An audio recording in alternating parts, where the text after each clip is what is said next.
ای زویه د هغه چا ډېره ستاینه مه کوه، ته یې خوښوې، او د هغه چا ملګرتیا مه کوه چې د خپل رب اطاعت نه کوي، او په مجلسونو کې بې ځایه خبرې مه کوه، او په ناسته سلام مه جواب کوه، بلکې ولاړېږه.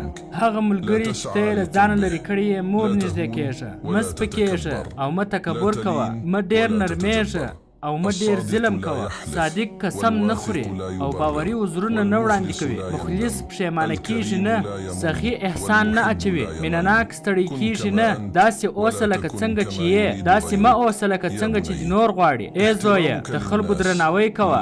دا معنا نه لري چې دوی ته محتاج یې، بلکې دا ستا تعلیم، تربیه او دینداري ښکاره کوي. احترام وکړه چې احترام درته وسي. په ځینو اخلاقو شتمن اوسه، د قناعت په واسطه غني اوسه، عاجزۍ په واسطه لوی اوسه. هغه چاته مه ګوره چې ستا تر شا خبرې کوي، ځکه هغه ستا تر شا دي، ستا د اخلاقو تر شا دي، نه مخکې. ته خلکو ته مه وایه چې څومره قرآن لولې، پرېږده چې خلک په تا کې قرآن وویني.